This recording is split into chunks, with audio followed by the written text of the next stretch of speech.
les presento a Aurelio Baldor, el autor del libro que más terror despierta en los estudiantes de bachillerato de toda Latinoamérica. No nació en Bagdad, no nació en Arabia, ni en medio del Oriente. Nació en Cuba. Él era un increíble abogado y matemático que se encerró durante largas horas en su habitación, armado solo de lápiz y papel, para escribir el libro que desde 1941 aterroriza y apasiona a millones de estudiantes de toda Latinoamérica. Y es que el álgebra de Baldor es el libro más consultado en colegios y escuelas, desde Tijuana, México, hasta la Patagonia, Argentina.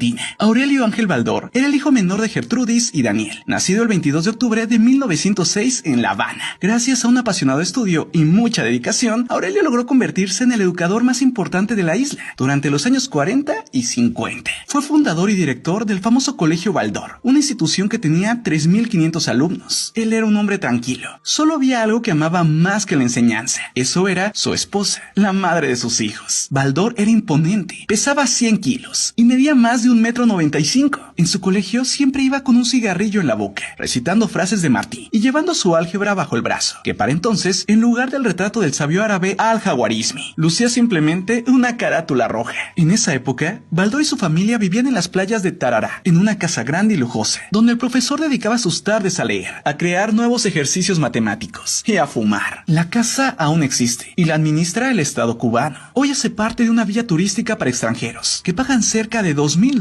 para pasar una semana de verano en las mismas calles en las que Baldor se cruzaba con el Che Guevara, quien vivía a pocas casas de la suya. Sí, en el mismo barrio. Baldor era un hombre creyente, rezaba con su familia el rosario cada tarde, y todos los domingos, sin falta, iban a misa de las 6. Eran los días de riqueza y ayuda de Baldor, los días en que Baldor ocupaba su posición para ayudar a las personas de Cuba, dando becas en el colegio y dinero a los enfermos de cáncer. Todo cambió el 2 de enero de 1959, cuando los revolucionarios tomaron el poder. A partir de ahí, nada fue igual para Baldor. No pasaron muchas semanas antes de que el propio Fidel Castro fuera al colegio de Baldor y le ofreciera la revolución. Y es que Fidel le dijo a Baldor que la revolución estaba con la educación y que le agradecía su valiosa labor de maestro. Pero al poco tiempo los revolucionarios fueron a la casa del profesor con la orden de apresarlo. Pero Baldor no se quedó solo. Camilo Cienfuegos, quien admiraba a Baldor, lo salvó de ir a prisión. Pero apenas un mes después, la familia de Baldor se quedó sin protección, pues Cienfuegos, en un vuelo entre Camagüey y La Habana, desapareció en medio de un mar furioso que se lo tragó para siempre.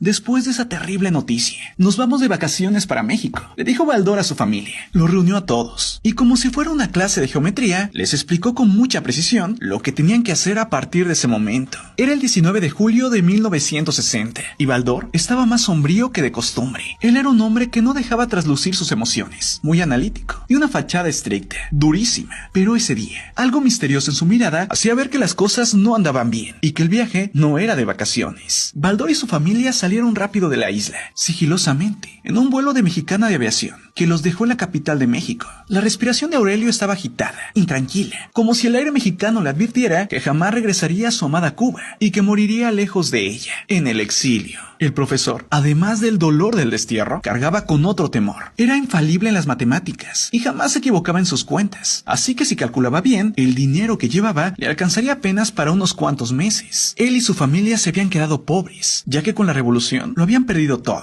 Además, sus libros no le podían dar dinero, pues 12 años atrás había vendido los derechos de su álgebra y su aritmética a Publicaciones Culturales, una editorial mexicana, y el dinero lo había invertido en su escuela y en su país. Es así que la lucha empezaba. Los Baldor, incluida la nana que era parte de la familia, estuvieron con paciencia durante 14 días en México y después se fueron hasta Nueva Orleans, en Estados Unidos, donde se encontraron con un fuerte racismo. Aurelio, su mujer y sus hijos eran de color blanco y no tenían problemas, pero Magdalena, la nana, era una soberbia mulata cubana. Tenía que separarse de ellos si subían a un bus o llegaban a un lugar público. Aurelio, quien heredó los sueños de libertad de José Martí, no soportó el trato y decidió llevarse a la familia hasta Nueva York, donde consiguió alojamiento en un vecindario pobre, formado por inmigrantes, puertorriqueños, italianos y judíos. El profesor, hombre friolento por naturaleza, sufría mucho por el frío y también por el triste panorama que percibía desde la única ventana del segundo piso donde vivía. Mientras él se encontraba en el exilio, el gobierno revolucionario cubano declaraba la nacionalización del colegio de Baldor y la expropiación de su casa, es decir, le quitaron todo a Baldor. Es por eso que actualmente el colegio de Baldor se llama el Colegio Español, y en él estudian ya no 3.500,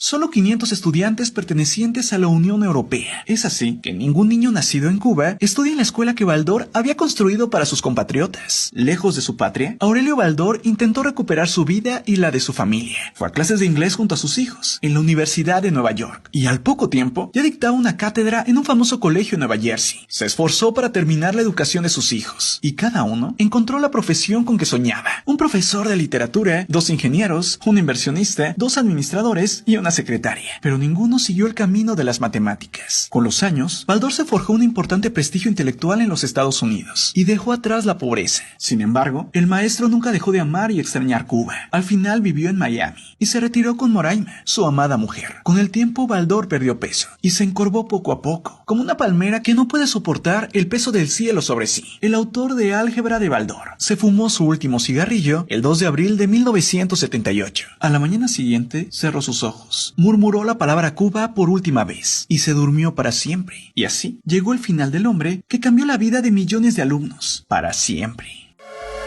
Ahora ya conocen la historia detrás del autor del libro más terrorífico de la historia. Este caso, familia, me hace reflexionar y simplemente me hace decir gracias, Baldor.